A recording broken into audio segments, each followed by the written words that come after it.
The Cinemania Society presents Window Shopper by Patrick Ireland, read for you by Andy Slack.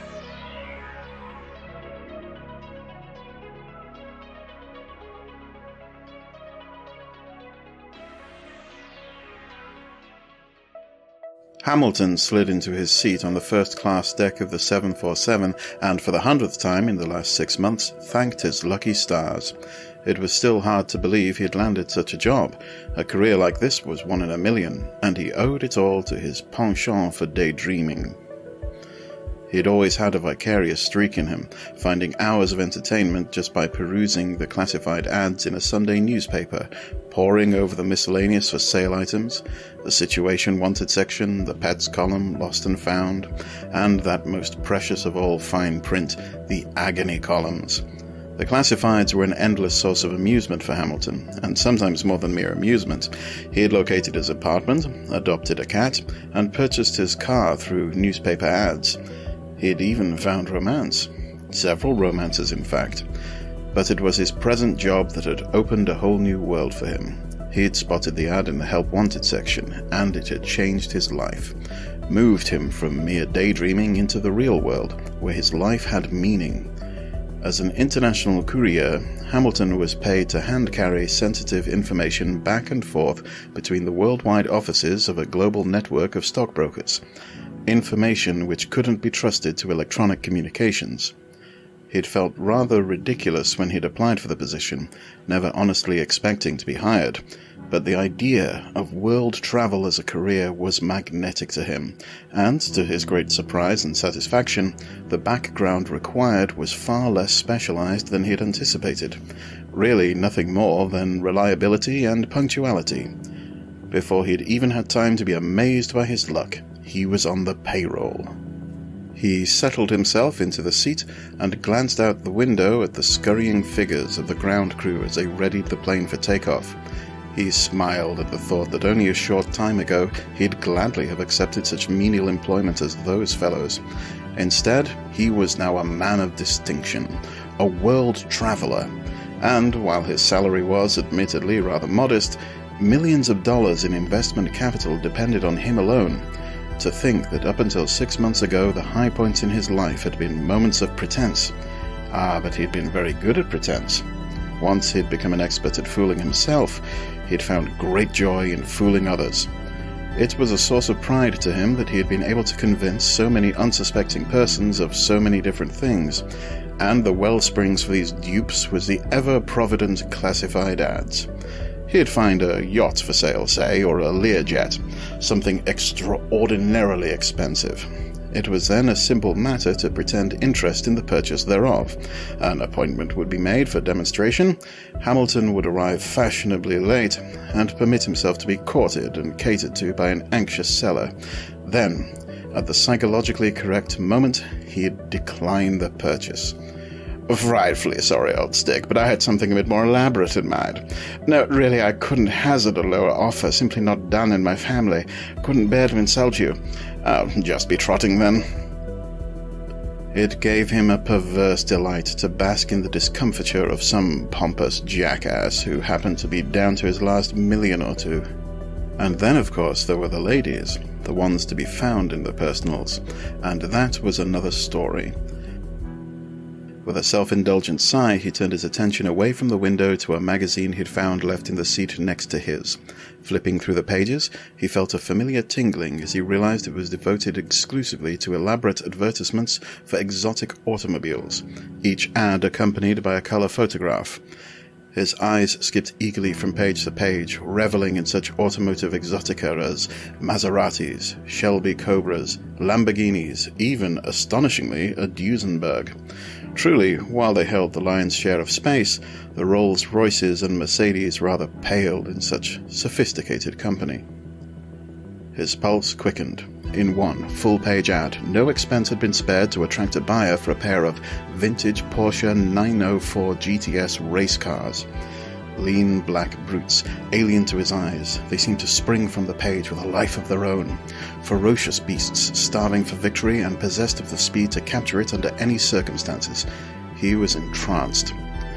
The tone of the advertisement was affectedly complacent, calculated to pander to the most conceited temperament. The price? A mere $250,000 the pair. Hamilton gagged, eyes bulging at the glossy photo. The last sentences were a rather sardonic little jab at the common person. Call for appointment to see and appreciate. If you can even afford to think about buying these cars, you can certainly afford to fly to Zurich, Switzerland, for the first-hand look they deserve. Hamilton took this twist of the blade personally, finding himself rather short of breath at such arrogance, and it came to him that this business trip he was on would afford him an opportunity to repay in kind. Zurich, in fact, was his destination, and he was exactly the man to handle this singular bit of pomposity. He whiled away the hours in flight, absorbed with the magazine and its breathtaking photographs.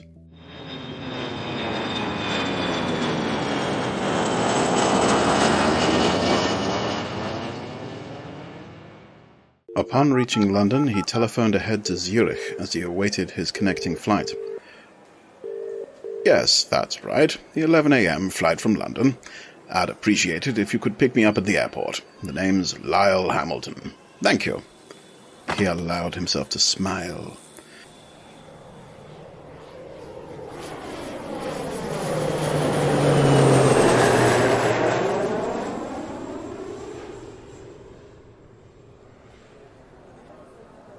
Debarking from the plane in Zurich, he noted a uniformed chauffeur standing at the foot of the escalator holding a carefully lettered slate.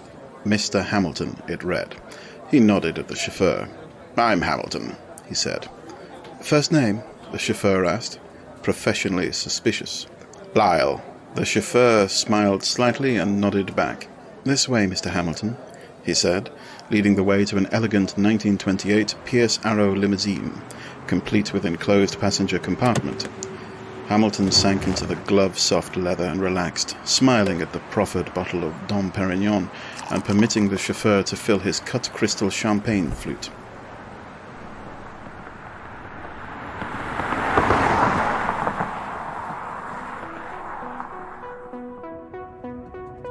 Sipping at the magical nectar as the limo silently surged along, he gazed at the scenery flowing past the window.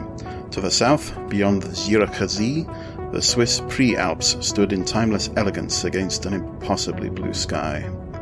He wished Joyce could see him in this setting, whisking along champagne-splashed elegance among the incomparable Swiss countryside. But of course, Joyce could never see him. Not anywhere. Never had seen him. Because Joyce knew him only from his letters, and the phony photograph he'd sent in response to her ad in the Lonely Hearts section of the classifieds.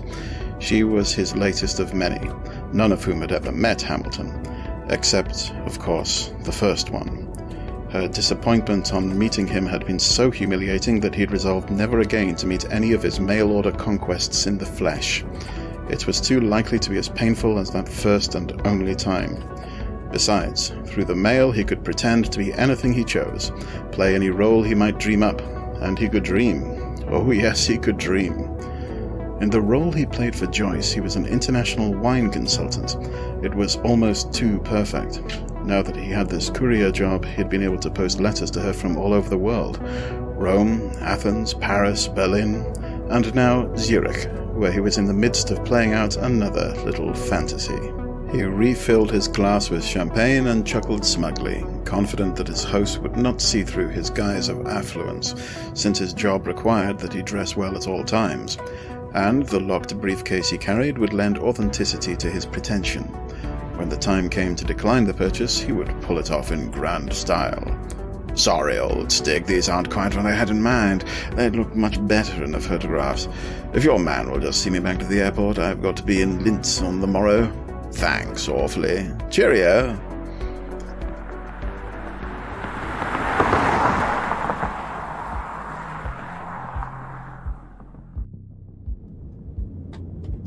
The limo was approaching a grotesque wrought iron gate, having turned from the main road some way back. Hamilton hadn't noticed just when. He straightened his necktie and assumed his air of haughty particularity. As the gate swung smoothly open to admit the limo, he covertly scanned the surroundings. Imposing grey stone walls stretched away on either side of the gate and out of sight into deep woods carpeting the rolling hills. The gate must have been radio-controlled, for as the limo passed through, it swung closed at once, though no gatekeeper was to be seen. Around a sweeping curve, a mile or so beyond the gate, the road plunged into a tunnel, and Hamilton found himself suddenly in darkness, his self-assurance eroding somewhat. He fumbled for the intercom, wondering vaguely what he might say to the driver. Before he could locate it, the tunnel was behind them, and the road snaked on through dense woods of hemlock and fir, random shafts of sunlight bursting through the green canopy of leaves and turning the tarmac into a crazy quilt of light and dark. Hamilton cleared his throat self-consciously. Breaking out of dense woods, the road straightened and sliced through a lakeside meadow dappled with blue and yellow wildflowers. It seemed that the limousine was finally approaching his destination, an impressive stone manor house situated on a hill amid manicured lawns and hedges, commanding a view of the mirror-like tarn. As the limo crunched along the gravelled circular drive before the house, a pair of huge black-and-tan Rottweilers appeared and loped at an easy gait alongside. Hamilton's bowels turned to ice water. He was terrified of dogs, always had been, and these brutes looked as if they'd been bred in hell. Squarish, heavily muscled bodies, seemingly chiselled from glossy black stone. Short muzzles with open jaws from which lolled tongues that looked to weigh at least 4 pounds each. And the teeth, good God, the teeth! Each mouth contained a veritable butcher shop of specialized instruments for the rending of flesh and the crushing of bone. Watching the powerful muscles bunching and gliding beneath the animals' sleek coats, Hamilton shuddered as he imagined those savage fangs in action. He was rapidly becoming convinced that he had no business in this place. The driver stopped at the foot of a flagstone walkway leading to the porch and set the parking brake. He slid from beneath the steering wheel and stepped down to be greeted by the panting dogs, though, in truth, the greeting seemed to be more of an inspection of the chauffeur than a joyful reunion. Evidently they approved, their stumpy tails wagging slightly. The two of them accompanied the driver as he strode to the rear of the limo and opened the door for Hamilton. Hamilton tried to swallow his fear. He'd heard that dogs can sense apprehension, and it makes them more aggressive, although he couldn't see how these monsters could be any more aggressive than they already were. They seemed to be in charge of the present situation, as if he and the driver were subordinate to them, rather than the other way around. Quaking, Hamilton stepped from the limo, and the dogs convened instantly upon him. He stood rigid in terror as they prodded and snuffled at him, the coarse fur rippling along the napes of their massive necks. Holding his breath, Hamilton prayed silently that they would not detect his rising panic. A tall man leaning on a cane appeared in the doorway of the house, and after a moment's observation, spoke commandingly. "Loki, Fennis, setz dich!" The dogs obeyed instantly, sitting erect and motionless as statues, though never taking their eyes from Hamilton. The man strode from the porch, the ferrule of his blackthorn cane rapping against the flagstones with every other step.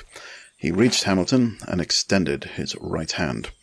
"Herr Hamilton, I am Lothar Ackerman. A pleasure to meet you. Please forgive my dogs. They are very protective."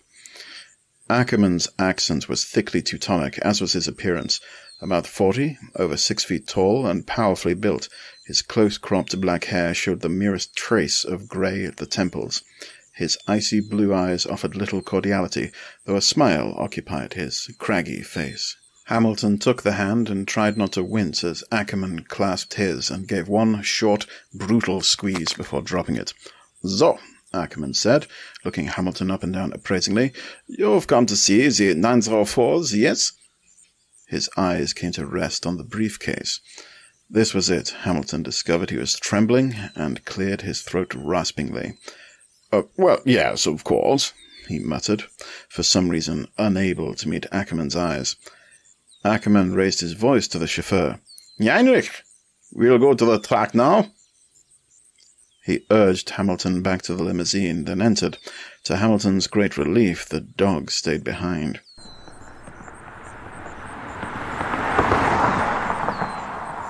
Once inside the limo and rolling, Ackerman wasted no time in getting to the point.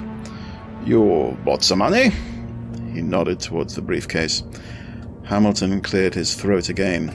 Things were moving rather more rapidly than he'd bargained for. In the presence of this aggressive man, his composure was melting away like a child's sandcastle under the rising tide. "Well," he hedged, "let's just say I came prepared." Ackerman, though, was not about to be satisfied with such temporization. "American currency," he demanded, prodding the briefcase with his cane. In the face of such obduracy, Hamilton was unable to rally his pretense of disdainful superiority. "May I see the cars first, Mr. Ackerman?" Ackerman grinned mechanically. Of course.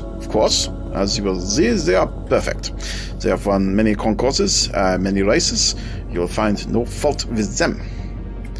He made this last sound like a command, and Ackerman was quite obviously accustomed to being obeyed. "Perfection, Herr Hamilton, is everything to me," he went on, in tones worthy of a drill sergeant. "It is not my way to be content with mere excellence. Only perfection is good enough for me." He paused, noting Hamilton's gaze upon the blackthorn cane. "Ah, yes, you make note of my cane. As well you may. A racing accident, not my fault. Another driver collided with me as I was overtaking him in a tight turn. He was killed, and rightly so. The fool. Unfortunately, my leg was permanently damaged, and so I must contend with an imperfect body. You will agree this is a great joke, yes?" Ackerman barked mirthless laughter. It was not a pleasant sound, rather like that of a butcher splitting chops with a cleaver. Hamilton began to perspire, remembering the isolation of this estate and the fact that his presence here was unknown to anyone. Desperately, he sorted through his store of excuses for backing out of purchases. None were anywhere near suitable for such a forceful man as this. Indeed, most were calculated to deliver a thinly veiled insult to the would-be seller. He didn't dare insult this man. In fact, he didn't see how he could decline without admitting his imposture, and even this alternative was frightening. There was no telling what a man like Ackerman might do if angered. The limo was easing down a gentle slope which overlooked an oval track. Alongside the track stood a low metal building with many large doors, all of them closed. "My test track and garage," Ackerman was saying, but Hamilton's eyes were drawn to movement from one end of the structure. Bounding towards the limousine were 3 more Rottweilers. His throat contracted in an involuntary effort to swallow, but the dryness of his mouth permitted no more than a dull clicking sound. "As you can see," Ackerman continued, "my cars are well guarded." He rolled an eye towards Hamilton, and his teeth showed behind a twisted smile. "You know, these animals are remarkably efficient feeders, not unlike a school of sharks. They can dispose of large quantities of raw meat and bone in a very short time." Hamilton's tongue felt like hot sandpaper as he unconsciously licked his lips. There was little doubt as to just what raw meat Ackerman was referring to. By now, the huge dogs were alongside the limo, effortlessly keeping pace as the driver wheeled onto the concrete apron in front of the garage. He stopped before a door marked with the stallion rampant arms of Porsche. Ackerman opened a panel in the walnut lacquer cabinet. Inside were a dozen or so numbered buttons. He pressed one, and the sectional steel garage door began to rise. Lights came on inside the bay, and Hamilton's eyes were suddenly filled with the glossy black 904s. The lines of their radical design bespoke the same aggressiveness as did Ackerman himself. They were pure racing machines, with no concession to such banalities as fashion or ornament. Every curve, every line and contour of them was optimally functional, and the obvious function of the sum of their parts was speed. Yet, in an almost unearthly way, they were beautiful, incredibly so. The photographs he'd seen in the magazine, impressive as they were, had in no way captured the true spirit of these magnificent machines. They seemed almost to breathe with a life of their own. Heinrich appeared, opening the door for Hamilton and drawing his attention away from the sleek pair of racers. The dogs were waiting. Ackerman spoke, obviously pleased with the dread they inspired in his guest.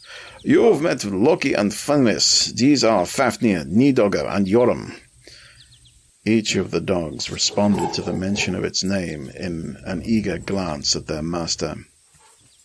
"Joram," Hamilton muttered, hardly realizing he'd spoken. "Brief for Jormungandr," Ackerman explained.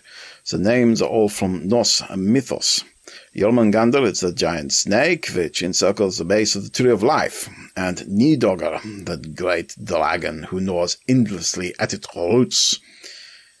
He seemed to find considerable amusement in this, his wolfish grin widening as he prodded Hamilton from the safety of his limousine.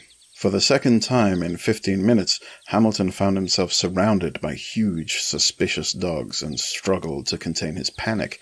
He was certain they could smell his fear. Hell, he could smell it himself, pungent and unmistakable in the warm sunshine.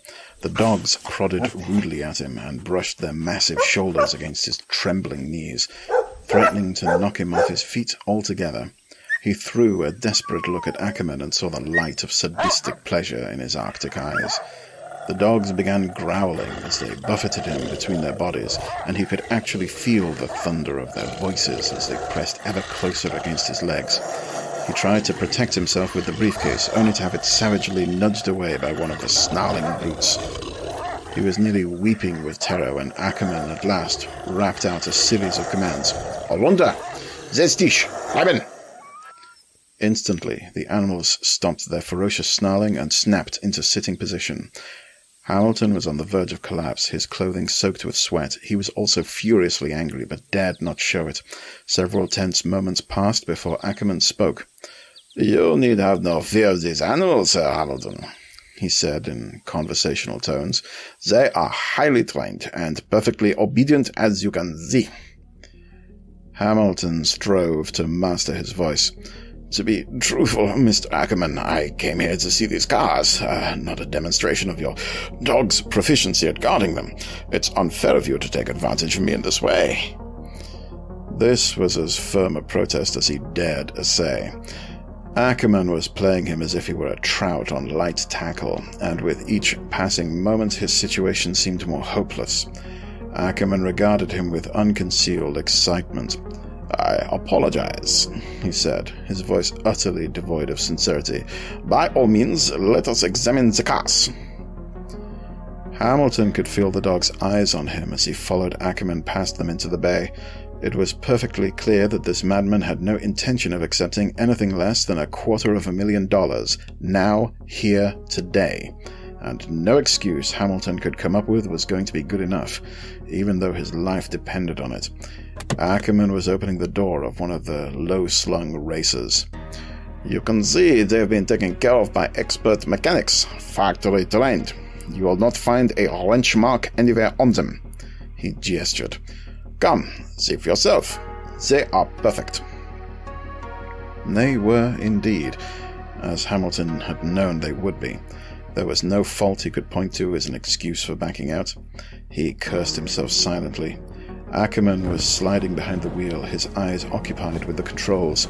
A rash impulse flared in Hamilton's mind, and he looked wildly around for a wrench or a hammer. Instead, he found the dogs. They were watching his every move.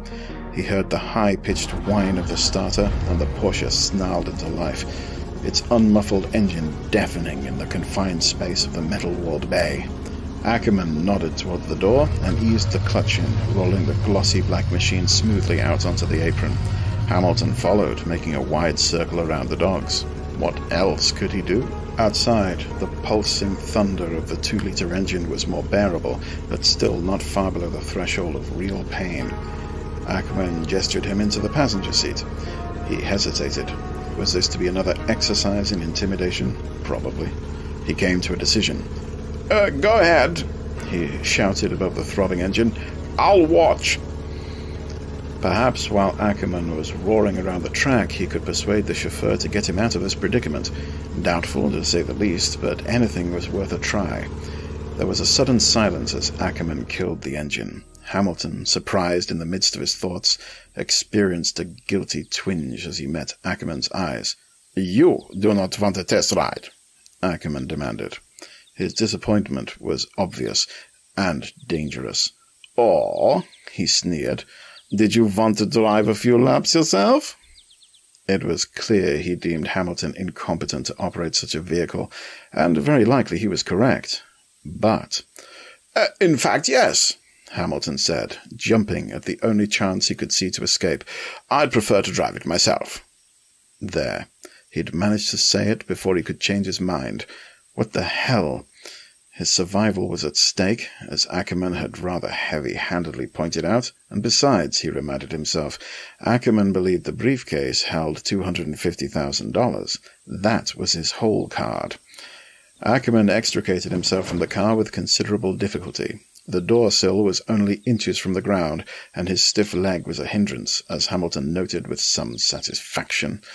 Finally, he was on his feet, scowling and muttering unintelligibly. Hamilton slid into the seat, placing the briefcase on the seat next to him. He found the ignition switch and, just remembering to depress the clutch pedal, fired the engine. As he buckled into the seat harness, Ackerman reached past him and grabbed the briefcase. "I'll just take this for you," he shouted over the din of 180 horsepower. He waved Hamilton towards the track, his face a portrait of sardonic triumph. Hamilton slipped the clutch and tried gently to boost the RPMs enough to overcome inertia without stalling, but the accelerator pedal was amazingly touchy, and he redlined the tachometer. The tires howled as they broke traction, and the car fishtailed sickeningly down the ramp towards the track. He had one lap in which to learn the intricacies of his high-powered monster. After 1 second, he'd whip off the track and head for the gate. He bitterly regretted the loss of his briefcase. It would surely cost him his job, but this was his only chance. He'd need incredible luck just to get away with his life. He shifted gears, grinding and shuddering as he swept into the first turn and fought to concentrate on the controls. How many times had he dreamed of being behind the wheel of a race car? Well, damn it, here he was. And it was only a car after all. He overcorrected as he came into the straightaway and jagged back and forth across the entire width of the track before he regained control. God, this thing was touchy. He stabbed his left foot at the clutch to shift higher and hit the brake pedal instead just as he was entering the second turn. The car slammed into a four-wheel drift, and in desperation, Hamilton released the steering wheel, lifting his foot from the accelerator and noticing the speedometer for the first time. A giant fist clamped his heart as he saw that he was doing 130. As the car miraculously recovered, he realized that the indicated speed was in kilometers, which converted to a mere 80 miles per hour. He fought his way through the remainder of the curve, accelerating again on the straightaway, and there ahead was the ramp leading back to the estate road. He gripped the wheel and entered the ramp between the sleek curves of the wheel wells. This would have to be it. Hamilton roared down the straightaway and up the sloping ramp to the apron. Ackerman, the dogs, and the limousine blurred past on his right as he accelerated into the estate road and headed back the way they'd come. He had no time for a look in the rearview mirror, all his attention being required to keep his fretful little overpowered skateboard on the road. As he wheeled through the numerous turnings of the road, he began to feel a little glow of pride, suffusing the stark fear which had been gripping his guts for what seemed like an eternity, but he dared not spare the intention to enjoy it. The driveway to the manor house flashed past on his left, and the next moment he was belting along beside the lake, the speedo reaching 190. He remembered there was a tunnel up ahead somewhere and judiciously throttled back, finally able to spare a glance at the rearview mirror. No pursuit was in sight, thank God. His mind leaped ahead. How was he going to get past the gate? Well, he thought, grinning slightly, he'd burned that bridge when he came to it. Ahead yawned the tunnel. The rock walls flanking its mouth looked remarkably hard and unforgiving. He downshifted and took a deep breath. The next instant he was in total darkness, the thunderous growl of the engine blatting off the surrounding stone walls and thundering in his eardrums. The steering wheel felt like a slender bar of soap in his sweaty hands. He heard himself moan softly, and there was light ahead. Another second, and he flashed into sunshine, fighting to hold the car steady through a long, sweeping right-hand curve. The gate was not far off now. He began to slow the car, seeming to have outrun his panic for the time being. Shifting down through the gears, he pondered the problem of the gate. He assumed it was operated in the same way as the garage doors. Perhaps there was a transmitter in the car. Not likely, but he began looking anyway. The roadway flared, and the gate was before him, looking very substantial in the grey stone wall. He took a second look. My God, it was swinging open. His mind reeled. Could there be an electric eye along the approach? Well, it didn't matter. He was free now. Through the gate and onto the road, he sped directly into the massive stainless steel roadway towards Rolls-Royce, which was just turning to enter the gate. There was a thundering crash as the two vehicles ground together, broken glass scattering like diamonds across the roadway. The nose of the fiberglass-bodied 904 buckled for a millisecond, then shattered blindingly, the suspension members and steering gear contorting and snapping under stress they'd never been designed to take. The box-beam longitudinal frame members dove under the front axle of the Rolls, sparks showering in every direction. In less than a second, both vehicles were at rest. the tortured remains of the Porsche beneath the front axle of the big rolls. A jet of blistering steam from the ruptured radiator of the larger car seared Hamilton's neck, and he struggled desperately to free himself from the wreckage. He heard voices. "What in the hell is my 904 doing out here?" An obviously enraged woman was demanding. "I'm sure I don't know, Sir Bev," a man's voice replied. "Did you recognize the driver?" "It's no one I've ever seen. Get him out of there. If he's still alive, I want some answers."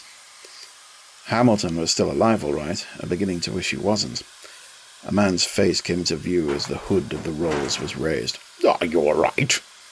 I don't know," was all he could say. It happened to be the truth. "Do you mind telling us what you're doing in this car, on this property?" "Trying to get away from the madman," he groaned. "Please, get me out of here." "Of course," the man assured him. "What's this about a madman?" "Ackerman, the owner." The stranger's face showed amazement. "Ackerman? Owner? What in hell do you mean? My wife owns this car." The woman's voice rose above this last. "David, what does he mean? Is he deranged?" Hamilton was beginning to think this may well be the case. Nothing was making any sense. He hated himself for asking, but he had to know. "Who is Ackerman, then?" "Ackerman? Why, he's our kennel keeper. What of it?" Hamilton began to giggle, at first softly, then louder and louder, until he was laughing uncontrollably, tears tracking down his cheeks and mixing with blood, and after a time his thoughts turned to Joyce.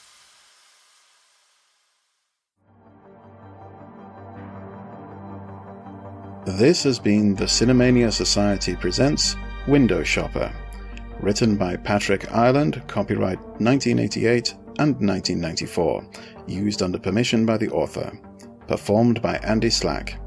Window Shopper was first published in the October 1994 issue of Ellery Queen Mystery Magazine. Music by Carl Casey at White Bat Audio, incidental music and sound effects by Epidemic Sound. The Cinemania Society is a product of the Cinemania Society, LLC.